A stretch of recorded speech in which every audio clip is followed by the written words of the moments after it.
జీవన్ముక్త మహాత్మను స్మరిస్తా ఏదైనా వ్యాసంగా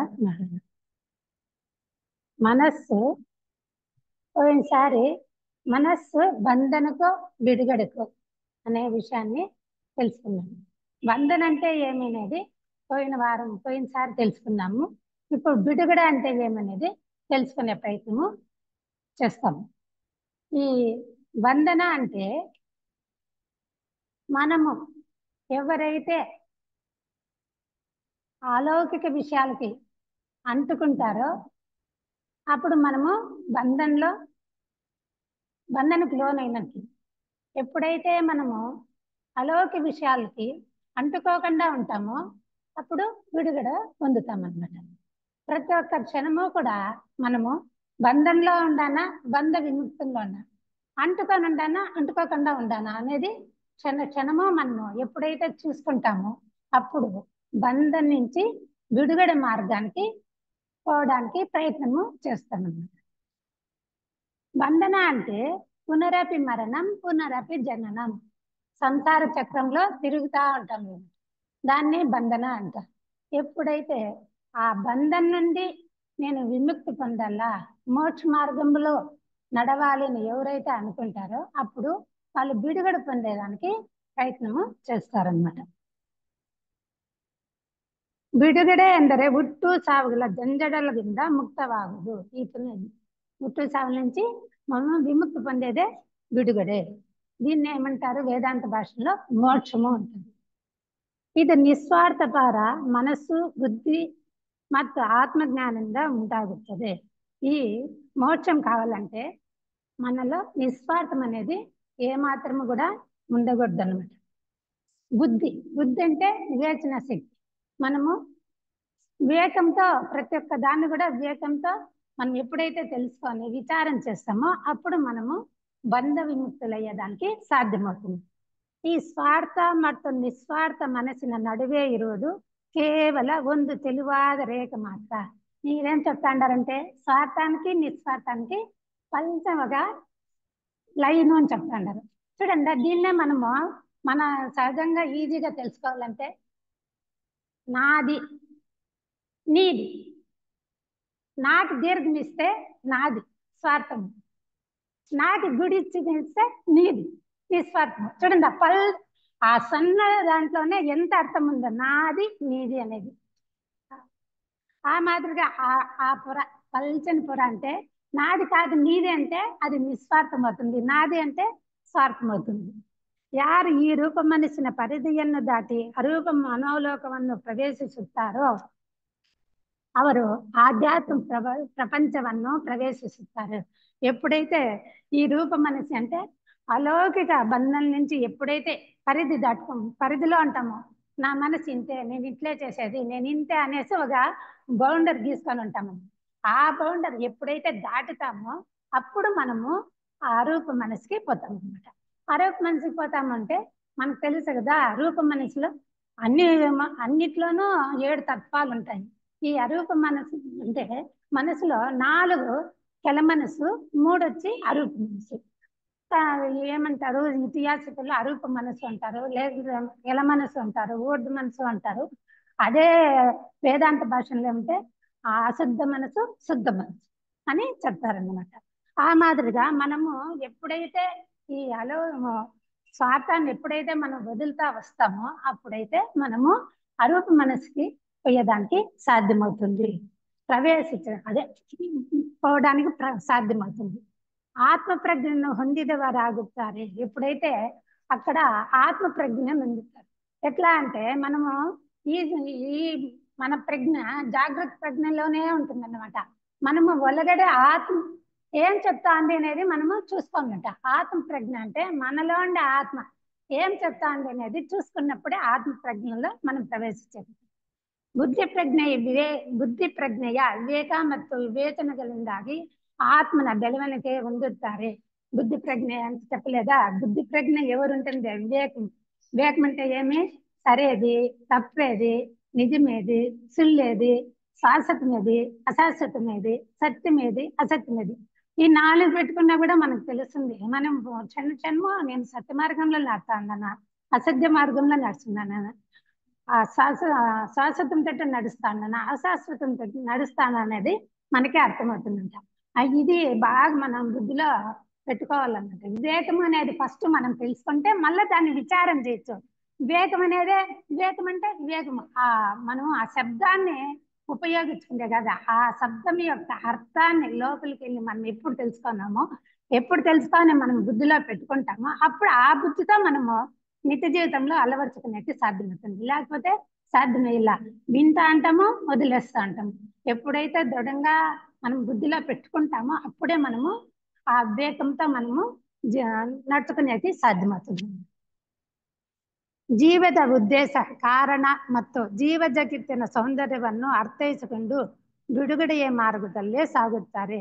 మన జీవితం యొక్క ఉద్దేశం ఏమి, దానికి కారణం ఏమి, నేను ఎందుకుగా ఇది ఇక్కడ పుట్టినాను, దానికి ఏదో కారణం ఉంటుంది కదా. ఆ కారణం ఎందువల్ల ఇక్కడే ఇప్పుడు ఎంతమంది పుట్టింటారు, కానీ నేను ఈ బంగారుపేటలోనే పుట్టి ఈ సొసైటీకే నేను రావాలా అంటే ఏదో ఒక కారణం ఉంటుంది. కారణం లేకపోతే ఏది జరగదన్న. అది ప్రకృతి ప్రతి ఒక్క దానికి కార్యకారణ సంబంధం అనేది ఉంటుందన్నమాట. అందువల్ల కారణము తెలుసుకోవాలా. నేనేమో కారణం ఎందుకు ఈ సొసైటీకి వస్తానంటే నేను బెలవని కావాలా. అందుకనే నాకు భగవంతుడు మహాత్ములు నాకు ఒక దారి చూపెట్టినాను. నీ ఉద్దేశాన్ని నువ్వు కనుక్కో, నువ్వు ఆ మార్గంలో నడుచుకో, నువ్వు మోక్షం పొందుతావు అనేది తెలుసుకుంటామన్నమాట. దానికి తోడు ಜೀವ ಜಗತ್ತಿನ సౌందర్యವನ್ನು అర్థೈಸಿಕೊಂಡು ಬಿಡುಗಡೆಯ మార్గದಲ್ಲೇ సాగుతారు. ఆ జీవితం అంటే ఏమి, ఆ సౌందర్యం, జీవితంలోనే సౌందర్యం ఉంది. జీవితం సౌందర్యం అంటే ఒక రకంగా ఆనందం అనమాట. మన జీవితము ఎప్పుడైతే ఆనందంగా గడుపుతామో అదే సౌందర్యం. ఆ జీవితాన్ని ఆనందంగా గడిపే మార్గంలో మనము నడుస్తామన్నమాట. ఎప్పుడైతే మనం వివేకాన్ని ఉపయోగించుకొని మనం తెలుసుకొని ఆ దారిలో ఎప్పుడైతే నడుస్తామో ఆనందంతో మన జీవితాన్ని మనము ప్రయాణం చేస్తాము. మోక్షం పొందలేము, ఆ దాంట్లో ప్రయాణం చేస్తామన్నమాట. ಬಿಡುಗಡೆಯ ಮಾರ್ಗ 2 ರೀತಿಯಾಗಿರುತ್ತದೆ. ಮೊದಲನೆಯದು ಪರಿವರ್ತನೆಯ ಮಾರ್ಗ. ఈ బిడుగడ దాంట్లో 2 మార్గాలు చూపెడతారు. ఒకటి వచ్చి ಪರಿವರ್ತನೆ ಮಾರ್ಗ ಅಂದರೆ ತಕ್ಷಣದಲ್ಲಿ ಒಂದು ಸ್ಥಿತಿಯಿಂದ ಇನ್ನೊಂದು ಸ್ಥಿತಿಗೆ ಬುದ್ಧ ಭಗವಾನರಂತೆ, ರಮಣ ಮಹರ್ಷಿಗಳಂತೆ, ನಿಜಗುಣ ಶಿವಯೋಗಿಗಳಂತೆ, పురందర దాసరంతే పయనిಸುವುದು. వీళ్ళంతా ఏ దమ్ములో పరివర్తన అయిపోతారనమాట. ఇప్పుడు వాల్మీకి దొంగతనం చేస్తాడు, మనకు తెలిసిందేసే. తను ఎంత సత్యాన్ని తెలుసుకొని ఏ ఒక్క క్షణంలో తను మార్చుకొని వాల్మీకి మహర్షి ఎట్లయిపోయినాడు ఆ మాదిరిగా వీళ్ళందరికీ కూడా. కానీ వాళ్ళకి అట్లా ఎందుకు అయిందంటే వాళ్ళు పూర్వజన్మలో దానికోసము సాధన చేసింటారు. సాధన చేసి అనుష్ఠానం చేసిండే దాని వల్ల వాళ్ళకి ఇది ఈ జన్మలో చక్కని పరివర్తన అనేది జరిగిందనమాట. అది ఒక మార్గము. ఇంకో మార్గం చెప్తారు. ಪುರಂದರದಾಸನ ಪಯಣಿಸುವುದು. ಇದು ಹಿಂದಿನ ಜನ್ಮಗಳ ಕರ್ಮಗಳ ಮತ್ತು ಸಂಸ್ಕಾರಗಳ ఫల ಮತ್ತು గురువుల మార్గదర్శనంగా ఉంటాಗುತ್ತೆ. వాళ్ళకి ఎందుకు అవుతుందంటే పూర్వజన్మలో వాళ్ళు చేసుకున్న కర్మ ఫలం నిండా గురువుల యొక్క మార్గదర్శన, గురువులు చూపించిండే మార్గంలో ఎవరైతే నడుస్తున్నారో వాళ్ళు ఒక్క క్షణంలో వాళ్ళు పరివర్తన చెందుతారనమాట. ಎರಡನೇದು, ಇದು ఒకటి ಮೊದಲది, ఇది రెండోది అనమాట. ಎರಡನೇದು ಬದಲಾವಣೆಯ ಮಾರ್ಗ ಅಂದರೆ ಸಾಧನೆ ಮೂಲಕ ಹಂತವಾಗಿ ರೂಪ ಮನಸ್ಸಿನ ಪ್ರಭಾವದಿಂದ ಬಿಡುಗಡೆ ಹೊಂದಿ అరూప మనస్సునడిగే పయనించుವುದು. ఇది రెండో మార్గం. ఇదేం చెప్తా అంటారంటే సాధన చేస్తా ఆ మార్గంలో నడిచేది. కానీ ఈ మార్గమే సులభమైన మార్గం కాదు. ఎందుకంటే ఇది కష్టతరమైన మార్గమే. వినడానికి ఏమో సులభం అనిపిస్తుంది, కానీ అనుష్ఠానం చేయాలంటే చాలా కష్టం. సాధన అంటే 3 శక్తులు ఉంటేనే మనం సాధన చేస్తుంది. ఆ 3 శక్తులు ఏమంటే జ్ఞానశక్తి, ఇచ్ఛాశక్తి, జ్ఞానశక్తి, క్రియాశక్తి, అమ్మ స్వరూపం. ఈ 3 శక్తుల్ని మనం ఇప్పుడు ఇచ్ఛాశక్తి అంటే మనం సంకల్పం చేస్తాం, నేను మోక్ష మార్గంలో లేదంటే నేను ఆధ్యాత్మ మార్గంలోనే నడుస్తాను ఎంత కష్టమన్నా కానీ అనేసి అది సంకల్పం. ఏమి ఇచ్ఛాశక్తితో సంకల్పం చేస్తాం.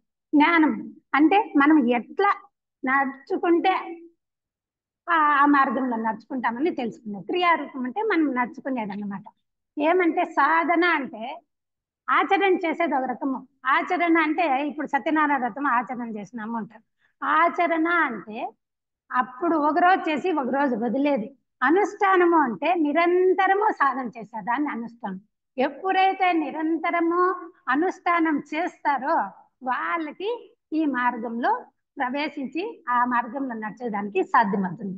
ఆచరణ వేరే, అనుష్ఠానం వేరే. ఫస్ట్ సాధన అంటే ఏమి, అనుష్ఠానం అంటే ఏమి, ఆచరణ అంటే ఏమి, ఆ ఆచరణ ఆ అనుష్ఠానం ఎట్లా చేయాలా అనేది మనం తెలుసుకోవాలన్నమాట.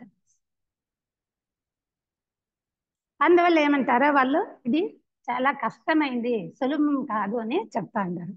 ಸಾಧನೆ ಮೂಲಕ ಎಷ್ಟು ಎತ್ತರಕ್ಕೇರಿದ್ದರೂ ಲೌಕಿಕ ಆಕರ್ಷಣೆಗೊಳಪಟ್ಟು ಕ್ಷಣಾರ್ಥದಲ್ಲಿ ಸ್ವಾರ್ಥ ಮನಸ್ಸಿನ ప్రభావಕ್ಕೊಳಗಾಗಿ ಕೆಳಗೆ జారಬಹುದು. ఎంతో సాధన చేస్తూనే ఉంటారు. అందుకే కష్టం అని చెప్పిండేది అనేది ఎందుకంటే సాధన చేస్తా అంటారు, ఎంతో ఉన్నతి చెందింటారు. ఉన్నతి చెందినాను యాదో ఒక్కసారి అహంకారం, నాకు నేనే గొప్ప అనే ఒక్క చిన్న ఆలోచన వచ్చిందంటే అక్కడి నుంచి మనము కిందకి జారి పడిపోతాం అన్నమాట. అందువల్ల వాళ్ళు చెప్తా ఉండేది ఇవంతా ఎంత ఉన్నతానికి పోయినా కన్నా ಲೌಕಿಕ ಆಕರ್ಷಣೆಗೊಳಪಟ್ಟು ಕ್ಷಣಾರ್ಥದಲ್ಲಿ స్వార్థ మనిషిన ప్రభావకులది ಕೆಳಗೆ జారబడదు. ఇప్పుడు చెప్పిందా ఆ నేనే గొప్ప అనే ఒక అహంకారం ఎప్పుడు వచ్చిందా మనము కిందికి జారిపోతాము. మనం ఎంత ప్రగతి చెందినామో వాటి నుంచి కూడా మనము జారిపోతాము. ఎప్పుడు కూడా ఆధ్యాత్మిక మార్గంలో అంటే జారకూడదు. ఉన్నత స్థితిలో నుండి ఇంప్రూవ్ చేసుకుంటానులా, నిదానంగా నెమ్మదిగా నేను ఈ జన్మలోనే సాధించేయాలా, నేను ఇట్లే ఉండిపోవాలా అని అనుకునేది కాదు. నిదానంగా నెమ్మదిగా మనము ఆ సాధన మార్గంలో మనం కిందికి రాకుండా ముందరకు పోయేదానికి మనము ప్రయత్నం చేయాలి.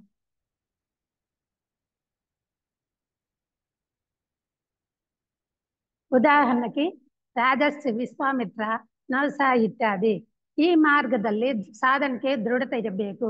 ఇప్పుడు మనం చూసినాం కదా, మహర్షి విశ్వామిత్ర ఎంత రాజర్షి, కానీ అతనేమి ఒక కోరిక ఏం చేయదా అంత తపస్సు అంత చేసుకున్నాడు కూడా కిందికి జారిపోయాం.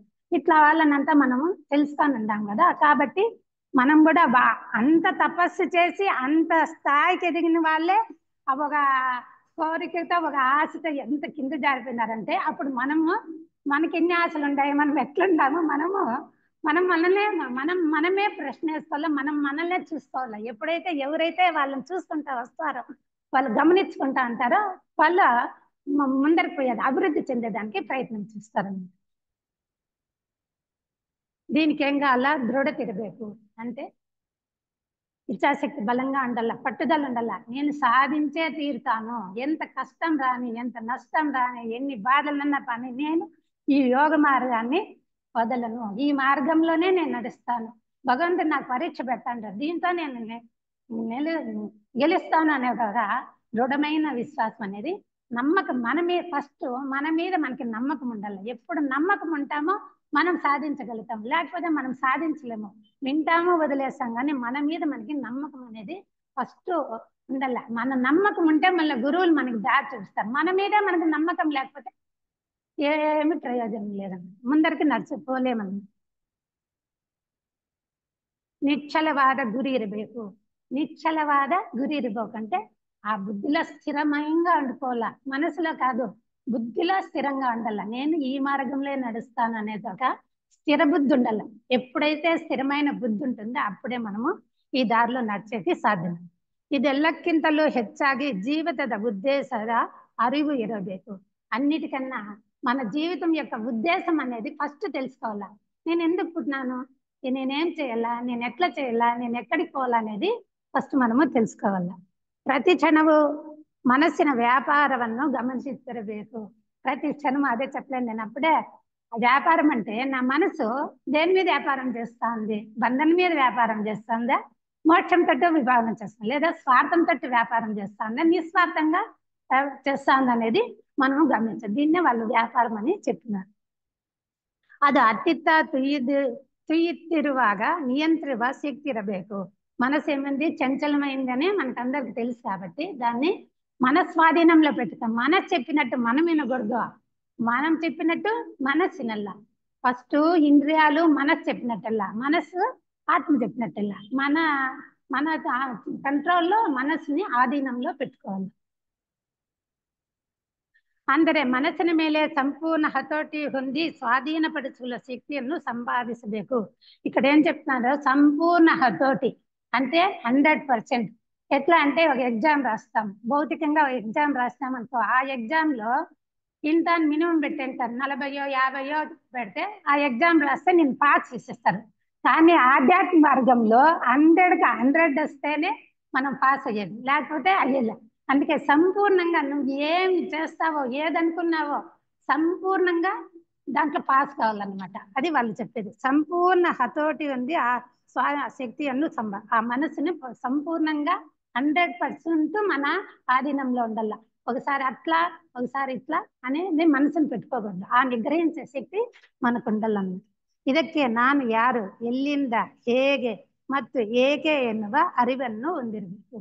అయితే చెప్తున్నాం కదా, నేను ఎవరు, ఎక్కడి నుంచి వచ్చినాను, ఎందుకు వచ్చినాను, నేనేం చెయ్యాలనేది మనం తెలుసుకోవాలి. ఈ 4 మనం తెలుసుకున్నామంటే ఫస్ట్ అర్థం చేసుకోవాలి. ఎప్పుడైతే అర్థం తెలుసుకునేది ఒకటి, తెలుసుకున్న దాన్ని అర్థం చేసుకునేది, అర్థం ఎప్పుడు చేసుకుంటామో అప్పుడు మనము దాన్ని ఆచరణ చేసి అనుష్ఠానం తెచ్చుకుంటాం, లేకపోతే మనము తెచ్చుకునేకి సాధ్యమయ్యేది. ಈ ಬಿಡುಗಡೆಯ ಮಾರ್ಗ ಯಾವುದು? ಅನೇಕ ಸಂತರು, ಶರಣರು, ಜೀವನ್ಮುಕ್ತ ಮಹಾತ್ಮರು, ఆధ్యాత్మ చింతకులు కండుకొండద్దు సాధన చతుష్టయ మార్గ. వీళ్ళందరూ కూడా సాధన చతుష్టయ అన్న మార్గాన్ని అవలంబించి వాళ్ళు ఈ మార్గంలో మోక్షాన్ని పొందినారు. అదేమంటే సాధనయు వివేక, వైరాగ్య, సదాచార ಮತ್ತು ప్రేమಗಳನ್ನು ಒಳಗೊಂಡಿರಬೇಕು. ఫస్ట్ ఏమంటారు? వివేకం. అదే నేను చెప్పలేదా, ఆ వివేకం. ఎప్పుడైతే వివేకం వస్తుందో వైరాగ్యం ఆటోమేటిక్ గా వస్తుంది. ఆ వైరాగ్యం ఎప్పుడు వస్తుంది? సదాచార 6 సద్గుణాలని మనము అలవర్చుకునేదాన్ని. ఇవన్నీ ఎప్పుడు వచ్చేస్తాయి మనలోనే, అక్కడ స్వార్థం అనేది పోతా వస్తుంది, ప్రేమ అనేది వచ్చేస్తుంది అనమాట. అది దానంతట అదే ప్రేమ అంటే అది మన లోపలే ఉత్పత్తి జరగల, కానీ అది ప్రేమ నీకు ఇస్తే ప్రేమ నాకు అది అట్లా ఇచ్చే దాంట్లో రాదు, మన లోపలే ఆ ప్రేమ అనేది ఉద్భవం అవుతుంది. ఎప్పుడైతే మనం ఈ నాలుగుని మనము అనుష్ఠానం చేసినామంటే మనలో ప్రేమ అనేది ఉత్పత్తి అవుతుంది. దీనికే వీళ్ళు ಏನ್ చెప్తాంటారంటే, ಅಂದರೆ ಸಾಧನೆಗೆ ಇರಬೇಕಾದ ಗುಣಗಳೆಂದರೆ ಶಾಂತಿ, ಸಹನೆ, ತ್ಯಾಗ, నిస్వార్థತೆ, పరోపకార, కరుణೆ, అనుకంప ఇత్యాదిಗಳು. ఎప్పుడు మన మనసు శాంతంగా పెట్టుకునేదానికి ప్రయత్నం చేయాలి. సహనం అనేది కూడా చాలా ఉన్నతమైన గుణం అన్నమాట. సహనం లేకపోతే మనము ఏమీ చేయలేమన్నమాట, కిందికి జారిపోతాం. అందువల్ల ఆ సహనం అనేది ఉండాలి, త్యాగ మనోభావం ఉండాలి, నిస్వార్థతే. ఇప్పుడు చూడండి, నిస్వార్థతే అనుకుంటే మనం ఏం పెద్ద పెద్ద వాటికి మనం పోకర్లా, మనం చిన్న దాంట్లోనే. ఇప్పుడు స్వార్థం అంటే ఇప్పుడు క్లాస్ జరుగుతుంది, ఇది నా బాధ్యత. అయితే వచ్చి వాకిళ్ళు తీసి అయితే కుర్చీలు ఎందుకు వేయాలా? ఇక్కడ ఎవరు ఉంటారో ఈ సొసైటీకి వాళ్ళే ఎందుకు చేయాలా? మనం కూడా చేస్తాంలే, మనం కూడా పాపం అయితే వయసు అవుతాంలే, మనము చేస్తాంలే, మనము వాళ్ళకి సహాయం చేస్తామంటే అది నిస్వార్థతే. అయ్యో వాళ్ళంతా చేసి పెడతారు, మనం టయానికి వచ్చి మనం చెప్పేసి వెళ్ళిపోతామంటే అక్కడ స్వార్థం. కానీ నువ్వు అక్కడ నీవన్నీ వదిలేసి వచ్చినావో అదొక నీ సమయాన్ని స్వార్థానికి ఉపయోగించే ఏమో తెలిసిందని వచ్చింది. దానికన్నా ముఖ్యమైనది మనం ఒక దీనికి వచ్చినప్పుడు ఆ నిస్వార్థంగా పనిచేసేది నేర్చుకోవాలి. ఈ మాదిరిగా స్వార్థంతోనే కొన్ని సొసైటీలు అన్ని మూతపడిపోయినాయి. ఎలా అంటే నేనే గొప్ప, నేనే ఇది అనే దాంట్లో కూడా కొన్ని సొసైటీలు కూడా ఆ స్వార్థ భావంతో కూడా మూతపడిపోయినాయి. అందువల్ల మనము ఆ స్వార్థము అనేది అనేక రకాలుగా ఉంటుంది, దాన్ని మనం గమనించాల. నేను ఈ పని స్వార్థంగా చేస్తాను కదా, నిస్వార్థంగా చేస్తాను అనేది అది మనం గమనించుకోవాలి. ಇದನ್ನು ಸರ್ವಜ್ಞ ಕವಿ ಒಂದೇ ಮಾತಿನಲ್ಲಿ ಹೇಳುತ್ತಾನೆ, ತನ್ನಂತೆ ಇತರ ಬಗೆದೊಡೆ కైలాస భిన్నానవక్కు సర్వజ్ఞ. నా మాదిరే వాళ్ళు కూడా అని ఎప్పుడైతే తెలుసుకుంటావో అప్పుడు, అదే చెప్పలేదా ఇప్పుడు ఎగ్జాంపుల్ చెప్పలేదా, వాళ్ళ మాదిరి నేను అంటే వాళ్ళకి సహాయం చేస్తాము. నా ప్రాణం మాదిరి వాళ్ళ ప్రాణం అని ఎప్పుడు అనుకుంటామో అప్పుడు సహాయం చేస్తాం, లేకపోతే మనము సహాయం చేయలేమన్నమాట. ఆ సహాయమే, అదే నిస్వార్థత, అదే కరుణ, అదే అనుకంప, అదే స్టెప్ బై స్టెప్ పోయి మనలో అవన్నీ ఆ మంచి గుణాలు మనలో ఉత్పత్తి అవుతా వస్తాయన్నమాట. ಇವುಗಳನ್ನೇ ಮೌನವಾಣಿ ಗ್ರಂಥದಲ್ಲಿ ಪ್ರಜ್ಞಾ ಪಾರಮಿತಿಗಳೆಂದು ವಿವರಿಸಲಾಗಿದೆ. దీన్ని కూడా ప్రజ్ఞా పారమితులని చెప్తారు మన సొసైటీలో. దాన్ని ఏమంటే అವುಗಳೆಂದರೆ దాన, శీల, శాంతి, వైరాగ్య, ధైర్య ಮತ್ತು ధ్యాన. ఇవన్నీ కూడా మౌనవాణిలో పారమితంగా చెప్తారు. మనము ఇవన్నీ కూడా సాధన చేయాలన్నమాట. ಆಧ್ಯಾತ್ಮಿಕ ತತ್ವಗಳನ್ನು ನಾವು ಸರಿಯಾಗಿ ಅರ್ಥ ಮಾಡಿಕೊಂಡಲ್ಲಿ ಸ್ವಾರ್ಥತೆ ತಾನಾಗಿಯೇ ಕಡಿಮೆ ಆಗುತ್ತದೆ. ఎప్పుడైతే మనం అర్థం చేసుకుంటామో చెప్పలేదా, ప్రతిదాన్ని అర్థం చేసుకుంటేనే మనలో ఉండే స్వార్థం అనేది తగ్గుతా వస్తుంది అనమాట. ನಿಸ್ವಾರ್ಥತೆಯಿಂದ ಕೆಲಸ ಮಾಡೋದು ಸ್ವಾರ್ಥತೆಯನ್ನು ಕಡಿಮೆ ಮಾಡಿಕೊಳ್ಳುವ ఉత్తమ మార్గ. నిస్వార్థాన్ని తగ్గించకుండా స్వార్థాన్ని పెంచుకుంటా చేసుకునేదే మంచి మార్గం. ఇప్పుడు చూడండి లక్ష్మీ సన్నయ్యాల్లో ఎంత నిస్వార్థంగా పనిచేస్తున్నారు. వాళ్ళని చూసి మనం నేర్చుకోవాలా. వాళ్ళు చూడండి ఎన్ని తావుల వాళ్ళు ఈ ఆన్లైన్ క్లాసులు చేసి ఈ దివ్య జ్ఞానం ఎంత ప్రసారం చేస్తున్నారు. అదంతా సత్యం. ఇది అయిపోతున్నట్టు ఇంకోటి అయిపోతున్నట్టు ఇన్ని చేసేదే కాకుండా వాళ్ళంతా వాళ్ళే ప్రవచనాలు ఇచ్చి పెడతా ఉన్నారు. టిఎస్ఎం గ్రూప్ లో చూడండి ఎన్ని మనము ఆధ్యాత్మికంగా ముందరకు నడచాలంటే ఎన్నెన్ని రకాలుగా మనకి వాళ్ళంతా మనకి ఆదర్శంగా చూపెడతా ఉన్నారు. నువ్వు ఏడాపోద్దమ్మా, నీ ఇంట్లో నువ్వు క్యాసెట్ పెట్టుకున్నా నువ్వు విను, నీకు అంత సులభంగా కూడా మనకి అందిస్తా ఉంటారు. దాన్ని మనము నడుచుకోవాలి. ನಾನು ಈಶ್ವರನ ಕೈಯಲ್ಲಿ ಒಂದು ಉಪಕರಣ ಮಾತ್ರ ಎನ್ನುವ ಅರಿವು ನಮ್ಮಲ್ಲಿ సదా ఇరಬೇಕು. ఎప్పుడు కూడా మనలో అహంకారం పాలంటే భగవంతుని చేతిలో నేను ఉపకరణాన్ని అనుకోవాలి. ఎప్పుడు కూడా మనం ఏ పని చేసినాడా ఇది భగవంతుని సేవ, దానికోసం నేను చేస్తా ఉన్నాను, నాదేమీ లేదు, నేను నిమిత్త మాత్రమే, నువ్వు నడిపిస్తాడా నేను నడుస్తాడా అనే భావంతో. అన్నిటికన్నా భావం ముఖ్యం, మనస్సు కన్నా భావం ముఖ్యం. ఎలా అంటే ఈ సొసైటీలో ఏం చెప్తారంటే స్థూల దేహము కామదేహం అంటాం కదా. కామదేహంలో ప్రేమ మంచి గుణాలు ఎప్పుడు ఉంటాయో ఇది కనెక్షన్ బుద్ధికి ఇస్తుంది.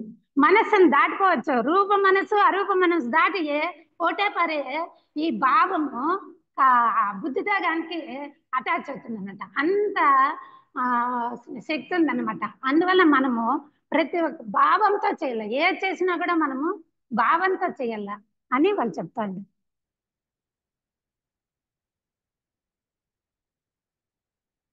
ಮಾಡೋರು నిజವಾಗಿ నావల్ల ಎಂದು అరిచుకోలేబాబు. చేస్తా ఉండేది నేను కాదు అనేది తెలుసుకోవాల. ఫస్ట్ ఆ అరివు ఉండాల, ఆ హెచ్చరిక మనలో ఉండాల. ఈశ్వర శక్తియే నమ్మింದ ಏನನ್ನಾದರೂ ಮಾಡಿಸಿಂತవద్దదు. ఈశ్వర శక్తే ನನ್ನ వల్లనే నేను ఈ పనులన్నీ చేస్తాను, లేకపోతే చేయలే. చూడండి శవం అయిపోయినాక అన్నీ ఉంటాయి కానీ కదలలేదు మెదలలేదు. మనలో ఆ దైవీ శక్తి ఉండే దాని వల్ల మనం చేయలేదు. అది ఒక్కటి చూసుకోండి. మనం అర్థం చేసుకోవాలంటే ఒక శవాన్ని చూసినప్పుడు అన్ని గుణాలు అన్ని అవయవాలు ఉంటుంది కానీ అది కదలలేదు మెదలలేదు. అదే నేనైతే అది కూడా చెయ్యాలి కదా, ఎందుకు చేయలే? అందువల్ల మనలో ఆ దైవీ శక్తి ఉండే దాని వల్ల మనం చేయగలుగుతాం. ఆ శక్తి ద్వారానే నేను అన్ని చేస్తాననే ఒక ಅರಿವು మనలో ఉండాలి. ಈ ತತ್ವದ ಮೇಲೆ ಪ್ರಾಮಾಣಿಕವಾಗಿ ಧ್ಯಾನ ಮಾಡಿದರೆ ಅಹಂಕಾರ ಸ್ವಾರ್ಥತೆಗಳು ತಾವಾಗಿಯೇ ಬಿಟ್ಟು ಹೋಗುತ್ತವೆ. ఎప్పుడైతే ఈ తత్వం నేను కాదు భగవంతుడు చేపిస్తాను నేను చేస్తాననే తత్వం మీద మనము ధ్యానం చేసినామంటే మనలో ఉండే అహంకారం ఎప్పుడు నేను అని ఎప్పుడు చేస్తామో అది అహంకారం వస్తుంది. నేను కాదు చేస్తాను భగవంతుడు చేస్తాడు నేను చేపిస్తాను చేసినామంటే అక్కడ అహంకారం అనేది వచ్చేది. స్వార్థం కూడా పోతుంది అన్నమాట. ಮುಂದಿನ ಕ್ಷಣ ನಮ್ಮ ಕೈಲಿಲ್ಲ, ಮುಂದಿನ ಉಸಿರು ನಮ್ಮ ಕೈಲಿಲ್ಲ ಎಂದು ಅರಿತವನು ಅಹಂಕಾರಿ ಆಗಲು ಸಾಧ್ಯವಿಲ್ಲ.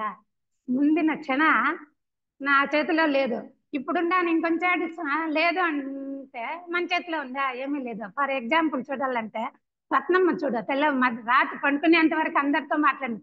ఎలా అంటే మనం తెలిసిన వాళ్ళు తెలుసుకుంటేనే మనకి బాగా అర్థమవుతుంది. ఎక్కడో ఎవరిదో చెప్తే మనకి నమ్మకం కలుగుదా. మన సరౌండర్ లో మన వాళ్ళు తెలుసుకునేది చూడ రాత్రి పండుకునేది తెల్లవారులో లేదంటే ఏమని అర్థమో ఇప్పుడున్న వాళ్ళము ఇంకొంచేటికి లేమనేది ఆ సత్యం మనం ఎప్పుడు తెలుసుకుంటామో అప్పుడు ఈ సత్యాన్ని ప్రామాణికంగా ఎవరైతే తెలుసుకుంటారో వాళ్ళు అహంకారానికి పోరన్నమాట. అహంకారాన్ని తగ్గించుకుంటారు. అహంకారమే వాళ్ళకు ఉండదు. ఎప్పుడైతే ఆ సత్యాన్ని తెలుసుకున్న ఆ సత్య మార్గంలో ఎవరు తెలుస్తారో వాళ్ళకి అహంకారం అనేది ఉండದು ಅಂತಂದ. ಇದನ್ನ ಮನಗಂಡರೆ ನಾವು ಸರಳರಾಗುತ್ತೇವೆ ಮತ್ತು ನಾವು ಮಾಡುವ ప్రతియొందు కరువు ఈశ్వర అర్పణే ఆగుತ್ತದೆ.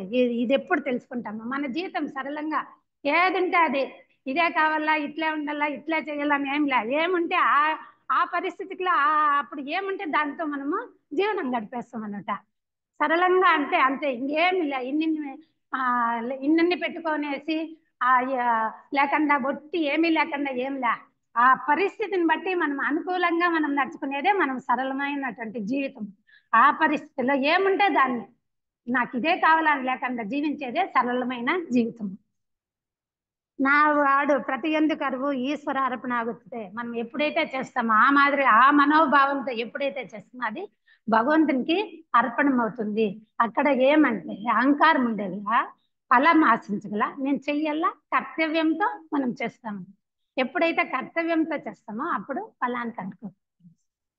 ಧೀರನೆಂದರೆ ಯಾರು ಎನ್ನುವ ಪ್ರಶ್ನೆಗೆ ನಾವು ಸಹಜವಾಗಿ ವ್ಯಾಖ್ಯಾನಿಸುವುದು ಬದುಕಿನಲ್ಲಿ ಎದುರಾಗುವ ಭಯ, ಆತಂಕ, ದುಃಖ, ದುರ್ಮಾನಗಳನ್ನು ದಿಟ್ಟದಿನಿಂದ ಎದುರಿಸುವ, ಯಾವ ಸಮಯದಲ್ಲಿಯೂ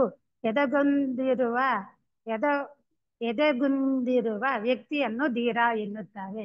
ఇక్కడ ధీర అంటే రెండు రకాలుగా చెప్తాను.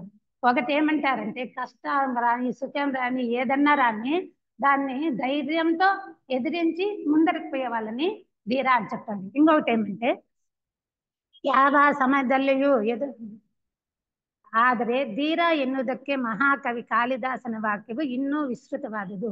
ಅದು అంటే మహాకవి కాళిదాస్ ఏం చెప్తా అంటారంటే, మనోవిಕಾರಕ್ಕೆ ಎಷ್ಟೆಲ್ಲ ಕಾರಣಗಳಿದ್ದರೂ ಯಾರ ಮನಸ್సు వికారగొల్లుವುದಿಲ್ಲವో అవనే ధీర.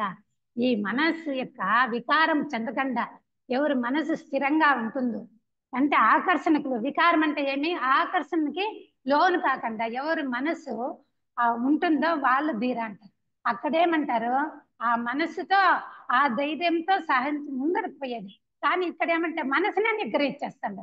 ఎవరైతే మనసుని నిగ్రహిస్తారో వాళ్ళే ధీరులు అని చెప్పనేసి మహాకవి కాళిదాసు చెప్తా ఉంటారు.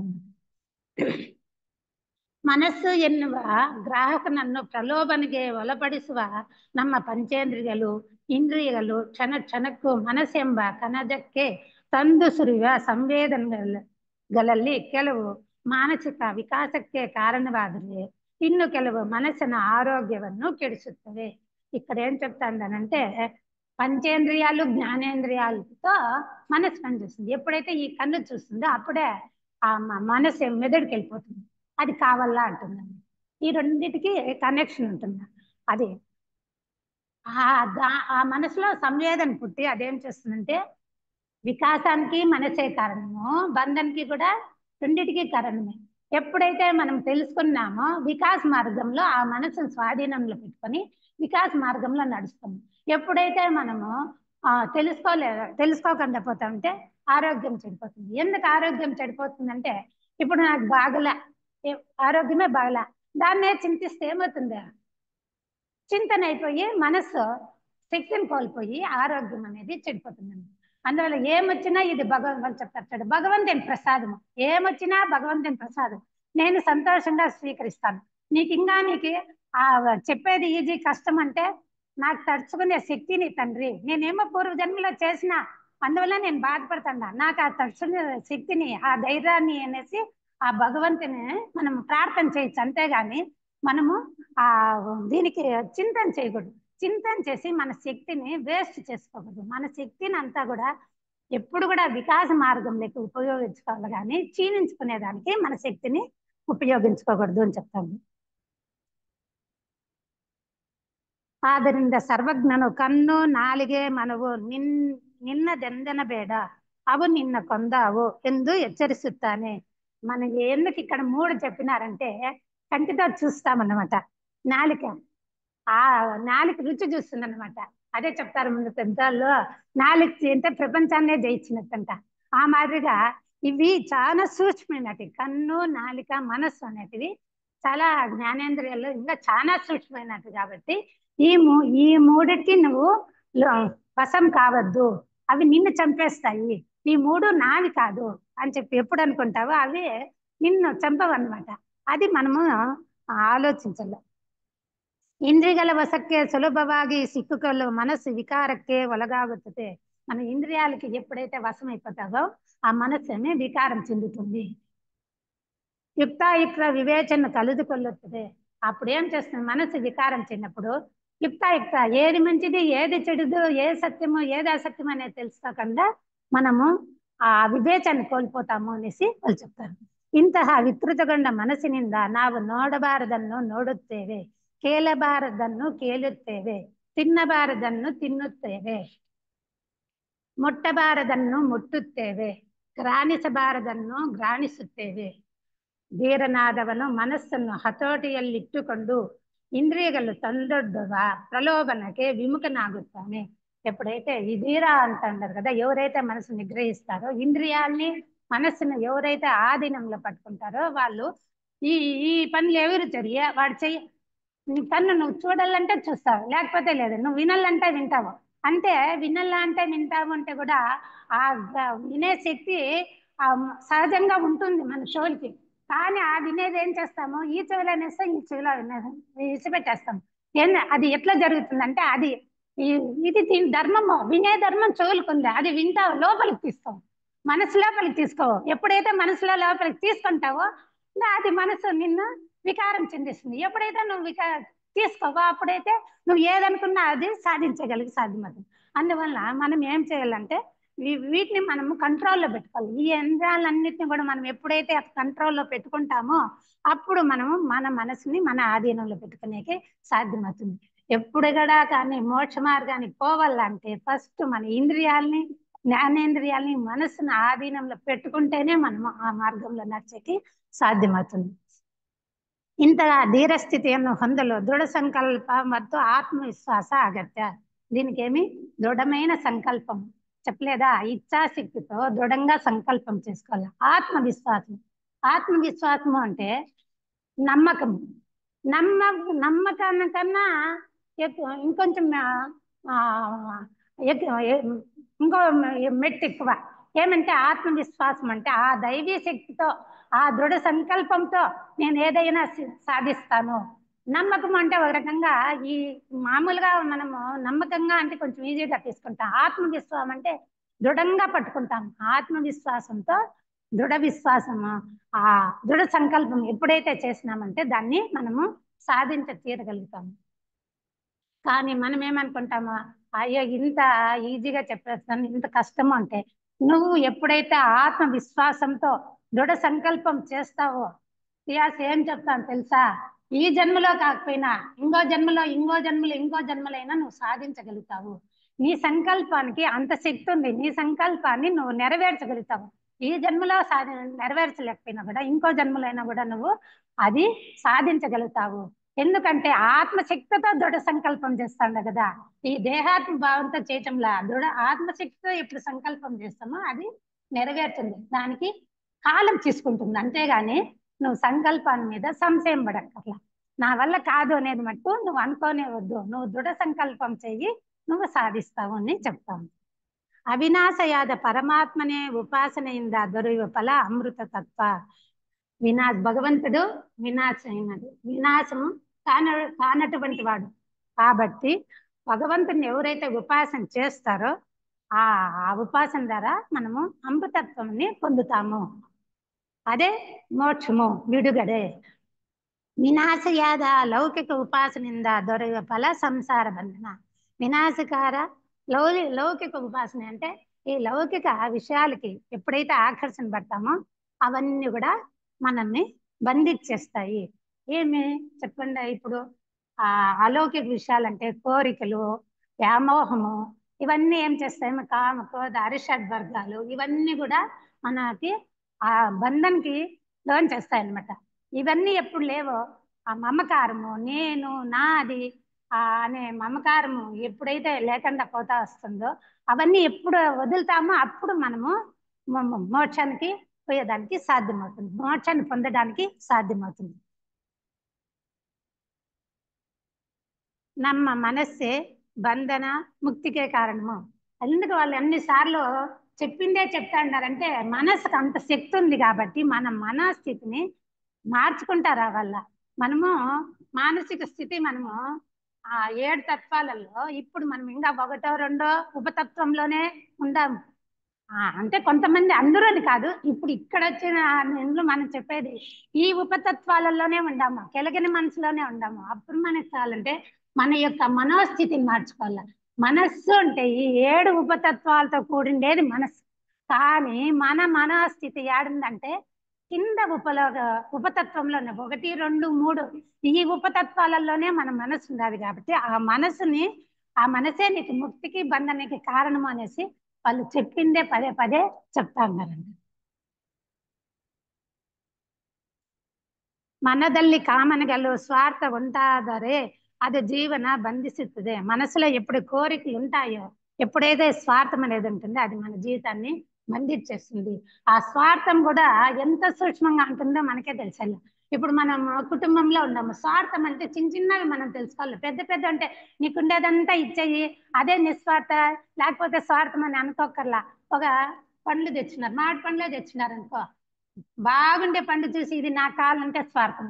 అదే గన అందరూ తీసుకోండి లాస్ట్ లో ఏదంటే అది తింటానంటే అదే నిస్వార్థం. ఆ మాదిరిగా మనము స్వార్థమా నిస్వార్థమా ఇట్లాంటివి మన నిత్య జీవితంలో ఎన్నో జరుగుతుంటాయి.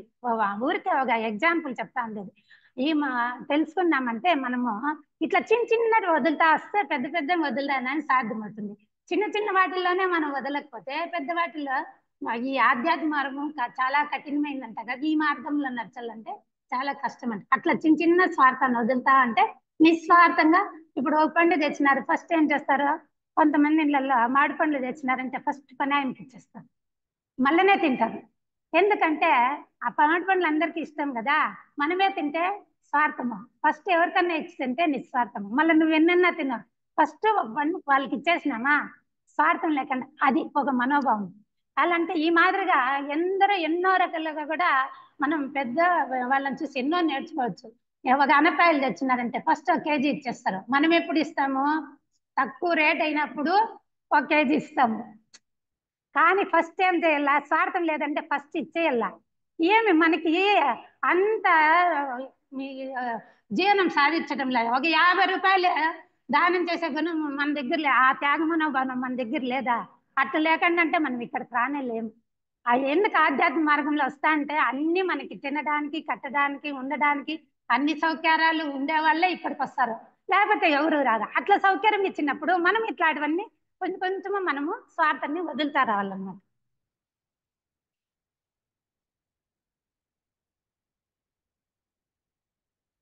ಮನಸ್ಸು ನಿಷ್ಕಾಮಕ್ಕೆ ಒಳಪಟ್ಟರೆ జీవన నన్ను భవದಿಂದ ముక్తిಗೊಳಿಸುತ್ತದೆ. ఎప్పుడైతే నిష్కామంగా మనం పని చేస్తామో అప్పుడు బంధ విముక్తిని చేస్తుంది.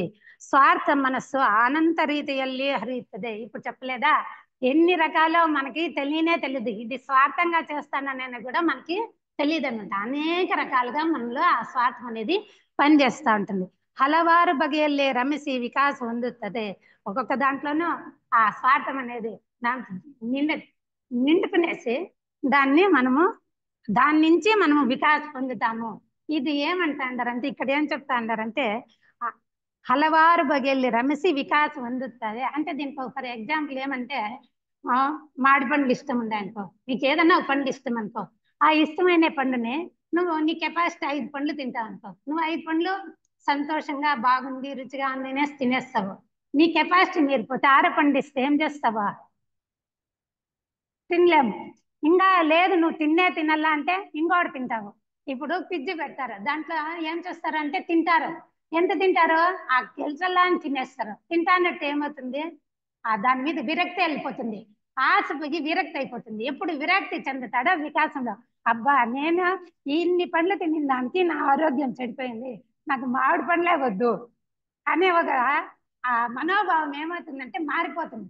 ఎప్పుడు మనసు మారుతుంది అదే వికాస మార్గం. దానికి ఎంత అంటుకోకుండా మనము వికాస మార్గంలో నడుస్తాం. ఈ మాదిరిగా మన నిత్య జీవితంలో అన్ని కూడా చూసుకుంటూ రావాలని. ఇంತಹ మాలిన్యముల మనసు ఆ దివ్య చైతన్యాన్ని అరియలు సాధ్యమిల్ల. ఎప్పుడు ఇంత మనసులో మనం మాలిన్యం పెట్టుకుంటే ఆ భగవంతుని చైతన్యాన్ని మనం తెలుసుకునేకి సాధ్యమయ్యేలా. అదే నిష్కామి గల మనసు హలవు ముఖ వల్ల. అదే కానీ నిష్కామ మనసు అంటే ఎవరైతే మనసును స్వాధీనంలో పెట్టుకుంటారో వాళ్ళకి ఈ మనసును స్వాధీనంలో పెట్టుకుంటేస్తున్నారు కదా, వాళ్ళకి ఆ వికారాలు ఏమీ చేయవన్నమాట. వాళ్ళు స్థిరంగా ఉండిపోతారు ఆ మనసును స్వాధీనంలో పెట్టుకొని. కావాలంటే కావాల, తినాలంటే తింటారు, లేకపోతే వద్దంటే వద్దు, అంతే. వాళ్ళు మళ్ళీ ఎంతన్నా బలవంతం చేయనే, నేను తిన్నంటే తియ్యాలంటే వాళ్ళ మనసు అంత స్థిరంగా పెట్టుకొని ఉంటారండి. అది ఏకముఖ ಮತ್ತು ಅದರ ಹರಿವು ಯಾವಾಗಲೂ ಸತ್ಯದಲ್ಲಿರುತ್ತದೆ. అది ఎప్పుడు కూడా ఆ సత్యంలోనే నడుచుకుంటుంది. అదే ఇదే సత్యము. నేను తిన్ను, నా మనసు నేను ఆధీనంలో పెట్టుకున్నానంటే అదే సత్యము. నీకు ఎంత కావాలో అంత తిన్నావు, ఎక్కువ తిన్నావంటే అసత్యం. ఎంత కావాలో నీ బాడీకి ఎంత కావాలో నువ్వెంత తిన్నావంటే అది సత్యము. నీ బాడీ ఎంత అడుగుతాను తినేది ఆకలి, నీకు ఆకలి అయితే నువ్వు తిను, అది సత్యము. కానీ నీకు ఆకలి కాకుండా తింటే అది అసత్యము. నీకన్నా ఎక్కువ తిన్నావంటే అది అసత్యము, అది సత్యం కాదు. నీ బాడీకి మించి ఎప్పుడు ఎక్కువ తిన్నామంటే అదేమవుతుంది, అది అసత్యం అవుతుంది. దానివల్ల ఏమి కడుపు ఎన్నో రకాలుగా బాధలు పడతాము. అది సత్యము అంటే ఏమి, అసత్యం అనేది తెలుసుకుంటాం. ಇಂತಹ ಪರಿಶುದ್ಧ ಮನಸ್ಸಿಗೆ ಕರ್ಮದ ಬಂಧನವಾಗ್ಲಿ ಉಪಾಸನೆ ಅಹಂಕಾರವಾಗ್ಲಿ ಇರೋದು. ఎవరైతే ఈ మాదిరిగా ఉంటారో వాళ్ళు మనసు బంధనకు లోను కాకంటారు. అహంకారం అనేది కూడా వాళ్ళకి ఉండేలేదు ఉంటారు. ಅದು ಸ್ವತಂತ್ರ ಪಕ್ಷಿಯಂತೆ ಅನಂತ ಆಕಾಶದಲ್ಲಿ ಆನಂದದಿಂದ ಹಾರಾಡುತ್ತಿರುತ್ತದೆ. ఇది స్వతంత్ర పక్షి అంతా స్వతంత్రంగా ఆకాశంలో ఎట్లా ఆరాడుతుందో ఆ మాదిరిగా మనము మన మనస్సుని స్వేచ్ఛగా స్వాతంత్రంగా మన మనసుని ఎప్పుడైతే పెట్టుకుంటామో మనం కూడా ఆనందంగా మనము జీవనం చేయొచ్చు అన్నమాట. ఆనందంతో జీవనం చేసింది ఆనంద ఆరోగ్యం. ఇక్కడ పక్షితో పోల్చినారు. పక్షి ఎప్పుడైతే కట్టుబెట్టు కట్టుబాట్లకు లేకుండా ఎంత ఆరాడుతుందో, ఆకాశం అంతా ఎట్లా స్వేచ్ఛగా స్వతంత్రంగా తిరుగుతుందో ఆ మాదిరిగా మన సాధన ఏది కూడా మనకి కట్టుబాటు లేకుండా మనం ఎట్లుంటే స్వతంత్రంగా స్వేచ్ఛగా ఉంటామో అప్పుడు మనము ఆనందంగా కూడా మనం జీవితాన్ని గడపచ్చు. ಪ್ರಕೃತಿಯ ಸೌಂದರ್ಯವನ್ನು ಕಂಡಾಗ ಮನಸ್ಸು ಆನಂದದಿಂದ ಪುಲಕಿತವಾಗುತ್ತದೆ. ಕಣ್ಣುಗಳು ಸಂತೃಪ್ತಿಯನ್ನು ಹೊಂದಿ ಮೈಮನಗಳು ಅರಳುತ್ತವೆ. ప్రకృతి సౌందర్యాన్ని చూస్తే మనస్సు ఏమంటే ఆనందంతో పులకితమవుతుంది, సంతృప్తిని పొందుతుంది, మనస్సు అనేది విశాలమవుతుంది, అరులుతుంది అని చెప్తా అంటారు. పులకితవాగుతుంది అంటే ఆ ఆనందాన్ని, ఆ సౌందర్యాన్ని చూసి వాళ్ళంతా వాళ్ళే అనుభవిస్తారనమాట. ಸೌಂದರ್ಯಕ್ಕೆ ಅಂತಹ ಶಕ್ತಿ ಇದೆ, ಸೌಂದರ್ಯಾనికి ಅಂತ ಶಕ್ತಿ ఉంది. ಸೌಂದರ್ಯವೆಂದರೆ ಬುದ್ಧಿ ಮತ್ತು ಅರೂಪ ಮನಸ್ಸುಗಳು ಒಂದಾಗಿ ಆನಂದಿಸುವ ಒಂದು ಅದ್ಭುತ ಅನುಭವ. ಕೇವಲ ಪ್ರಕೃತಿಯನ್ನು ನೋಡಿದರೆ ಸೌಂದರ್ಯದ ಅನುಭವವಾಗುವುದಿಲ್ಲ. ఇక్కడ సౌందర్యం అంటే అరూప మనసు, బుద్ధి మనసు రెండు ఒకటైనప్పుడే ఆనందం అనేది కలుగుతుంది. ఆనందం అది ఒక అద్భుతమైనటువంటి అనుభవము. ఇది ఈ ఆనందము అనేది అనుభవము ఇది నోటితో చెప్పేది కాదు, అది వాళ్ళంతకు వాళ్ళే అనుభవించేది ఆనందాన్ని. ఇది వీళ్ళేం చెప్తాంటారంటే కేవಲ ప్రకృతిని నోటిదే సౌందర్యದ ಅನುಭವವಾಗುವುದಿಲ್ಲ. ప్రకృతిని చూస్తే ఒక ఆనందం ఉంటుంది సౌందర్యాన్ని చూస్తే. కానీ నీకు దానికన్నా మించింది అంతరంగంలో ఆనందం ఉంది. అంతరంగ సాధన చేస్తే ఆనందాన్ని పొందుతావు. ಅದಕ್ಕಾಗಿ ಬುದ್ಧಿ ಮತ್ತು ಆ ಭಾವಪೂರ್ಣ ಮನಸ್ಸು ಬೆಸೆಯಬೇಕು. ಆಗ ಮಾತ್ರ సౌందర్యದ రసస్వాద సాధ్యವಾಗುತ್ತದೆ.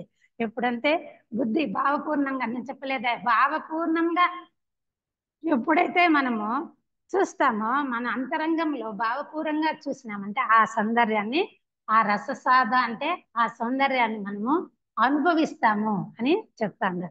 అనుభవించేదానికి సాధ్యమవుతుంది. ఎట్లా? భావపూర్ణంగా మనస్సు భావము రెండు ఎప్పుడైతే ఒకటైతాయో అప్పుడు మనము ఆ సౌందర్యాన్ని అనుభవించేకి ಸಾಧ್ಯಮవుతుంది అని చెప్తాను. సౌందర్యం కేవಲ ದೃಶ್ಯಗಳಲ್ಲಿ ಮಾತ್ರ ಇರುತ್ತದೆ ಎಂದರೆ తప్పాగుతుంది. సౌందర్యం అనేది బయట చూస్తున్నట్టే సౌందర్యం అంటది, అది ఒక రకమైన సౌందర్యమే. కానీ దానికన్నా మించిన సౌందర్యము నీ లోపలే ఉంది అంటారు. ಸ್ವಚ್ಛತೆಯಲ್ಲಿ, ಒಳ್ಳೆಯ ಉಡುಗೆಯಲ್ಲಿ, ಒಂದು ಮುಗುಲ್ ನಗೆಯಲ್ಲಿ, ಮೃದು ಸ್ಪರ್ಶದಲ್ಲಿ, ಮೃದು ನುಡಿಯಲ್ಲಿ, ನಡಿಗೆಯ ಲಯದಲ್ಲಿ, ಅರಳಿ ನಗುವ ಹೂವಲ್ಲಿ, ಗಾಳಿಯ ಸದ್ದಲ್ಲಿ, ಹಕ್ಕಿಗಳ ಇಂಚರದಲ್ಲಿ, ಹೀಗೆ ಎಲ್ಲೆಲ್ಲಿಯೂ ಸೌಂದರ್ಯವಿದೆ. ನಿಮ್ಮ ಒಳಗನ್ನು ತೆರೆದು ನೋಡಿ, ಇಡೀ ಜಗತ್ತೇ సౌందర్యమయವಾಗಿ కానుತ್ತದೆ. ఇవన్నీ ఏం చెప్తాంటారంటే స్వచ్ఛత ఎంత పరిశుద్ధంగా స్వచ్ఛంగా పెట్టుకుంటే దాంట్లో ఉంటుందరే మనం బట్టలు సౌందర్యమైన బట్టలు వేసుకుంటే కూడా దాంట్లో ఉందంటారు. ఒక నవ్వు ముఖంలో చూడండి, చిన్న బిడ్డలు చూడండి, వాళ్ళల్లో అహంకారం ఏముండల్లా. వాళ్ళ మొగాన్ని చూస్తుంటే మనకి ఆనందం కలుగుతుంది చూడండి. అది మృదు స్పర్శదల్లే వాళ్ళ శరీరం చూడండి మెత్తగా ఉంటుంది. ఇంకా కొంచెంసేపు ఎత్తుకుంటామా పట్టుకుంటామా ఆనందాన్ని అనుభవిస్తామనేసి అందుకే చిన్న బిడ్డలను అందరూ ఎత్తుకునేదన్నమాట.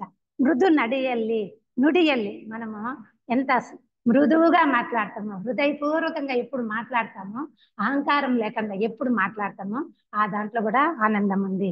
కొంతమంది మాట్లాడుతా అంటే ఇంకా కొంచెంసేపు విందామా అనిపిస్తుంది, అంత బాగా మాట్లాడతారు. నడిగే లైదల్లి కొంతమంది నడుస్తా అంటే కూడా ఆ సౌందర్యాన్ని చూడు. అరళి నగవాకు పువ్వుల్లి గాలి సద్దల్లి అప్పుడే వికసిస్తా అంటే పువ్వుల్లో కూడా ఆ సౌందర్యం చూడు. గాలి సద్దలు అంటే ఆ గాలి సద్దలని అంటే ఇట్లాంటప్పుడు కాదు, తెల్లవారుజామున 5 గంటల నుంచి 4:30 5 ఆ గంటలు అట్లాంటి టైంలో చూస్తే ఎంత మనసు పులకితం అయిపోతుందంటే స్వచ్ఛంగా ఉంటుంది. దాంట్లో కలుషితమైన అది ఏమీ కలిసిండదు అన్నమాట. అమృత తత్వంతో ఆ చంద్రుని యొక్క బిందువులు ఆ ఆ కసువు మీద ఆ చెట్ల మీద అదంతా ఉంటుంది. సువాసమైన వాసన ఎంత రమణీయంగా ఉంటుంది తెలుసా ఆ ప్రకృతిని చూస్తుంటే. అప్పుడు కూడా మనకి ఆ రమణీయ ప్రకృతిని చూసి కూడా మనకి ఆనందం అనేది కలుగుతుంది. అక్కి గల ఇంచరದಲ್ಲಿ అక్కి అంటే పక్షులు పాడుతా అంటే కోకిల ఆ గానంలో కూడా సౌందర్యం అనేది ఉంటుంది. ఇక ఎల్లెల్లియూ సౌందర్యం ఇదే, అన్నిట్లో కూడా సౌందర్యం ఉంది. నువ్వు హృదయం పూర్వకంగా చూడాలి. నీ దృష్టే కారణము. నువ్వు ఏ దృష్టితో చూస్తావో అది నీకు కనపడుతుంది. నువ్వు అంతా సౌందర్యంగా ఉంది, ఇది భగవంతుని ఒక భగవంతుని యొక్క భగవంతుని యొక్క ప్రకృతి ఏర్పడింది కదా, అంతటా భగవంతుడు ఉండాడు అనుకుంటే అప్పుడు ఏమవుతాము? వైవిధ్యమేమో ప్రకృతి భగవంతుని యొక్క వైవిధ్యమేమో, ఒక దాంట్లో ఉంది ఒక దాంట్లో లేదు, అన్నిట్లోనూ ఉండాలి. ఆ ప్రకృతిని చూసే కన్ను నీకు ఉండాలి, అంతేగాని నువ్వు చూసే దృష్టిని బట్టి నీకు ప్రకృతి ఆ మాదిరి కనపడుతుంది. నువ్వు చూసే దృష్టిని బట్టి సౌందర్యంగా ఉంది అనేది తెలుస్తుంది. ಆದರೆ ఇది నిజవాద సౌందర్యం వల్ల ఇది కేవಲ బాహ్య సౌందర్య అనుభూతి మాత్రం. ఈ అనుభూతి అంతా కూడా ప్రకృతిని చూసి నువ్వు అనుభూతి పొందుతాండవని చెప్తాను.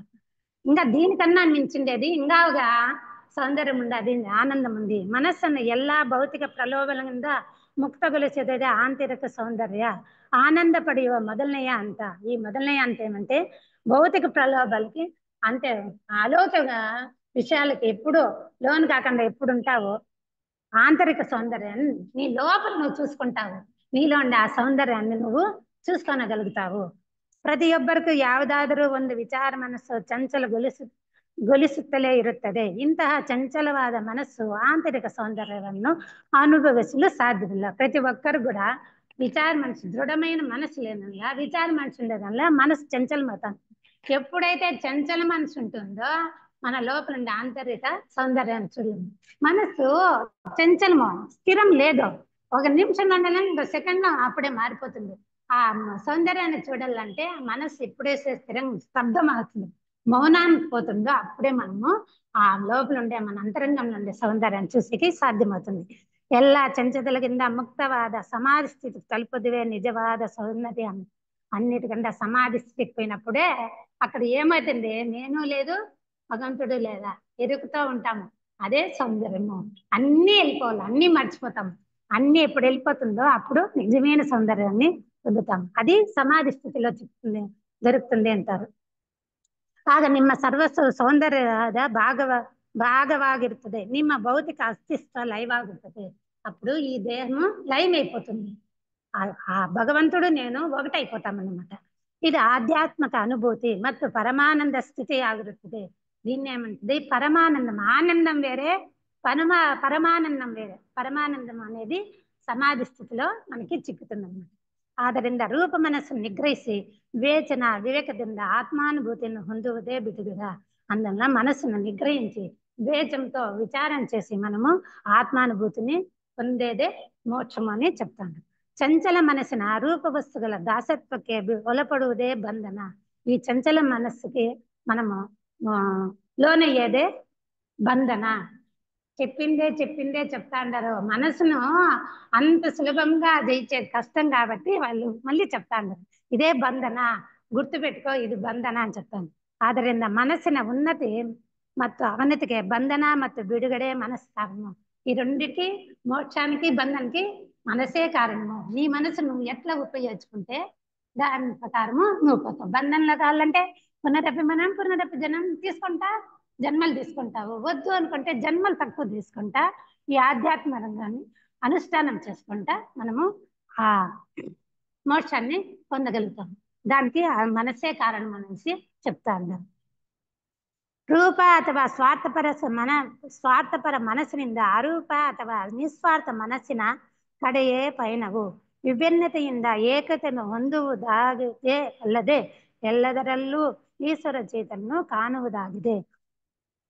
ఎప్పుడైతే ఆ మనస్సున ప్రయాణము ఏకత్వం పోయి భిన్నత్వం పోవాలి, ఏకత్వంలో ఉండాలన్నమాట. ప్రత్యేకత మనోభావము ఎప్పుడైతే పోయి అందరిలో నాలో ఉండే చైతన్యము అందరిలో ఉండే చైతన్యము ఒకటే అనేసి ఎప్పుడు తెలుసుకుంటామో, ఎప్పుడు చూస్తామో అప్పుడు అది ಆದರೆ ಈ ಬಿಡುಗೆ ಸ್ವಾರ್ಥಕ್ಕಾಗಿಲ್ಲ. ఈ మోక్షం కూడా నేను మోక్షం పొందల్లా అని కాదు వాళ్ళు చెప్తా ఉన్నది. ఆ మోక్షాన్ని పొంది లోక కళ్యాణార్థం కోసము సేవ చేయడానికి.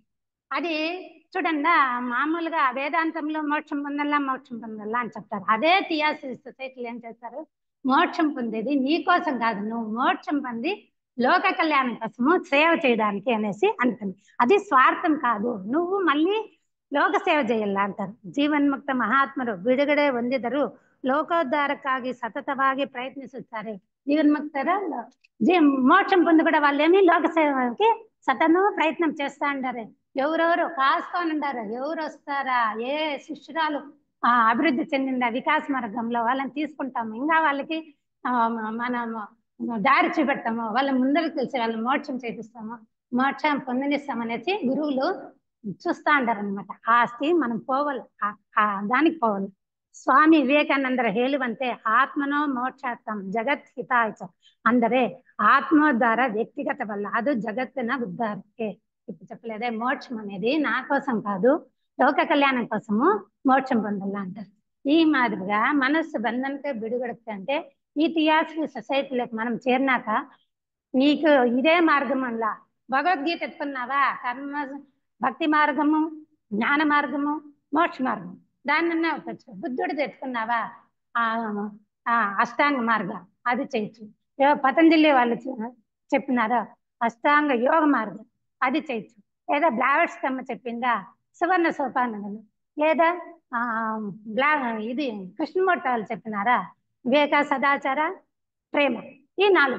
ఆ మాదిరిగా మనకే ఈ సొసైటీలో స్వాతంత్రం ఇచ్చేసినారు. నువ్వు ఎవరినన్నా ఫాలో చేయి, ఒక్కరిని ఫాలో చేయి.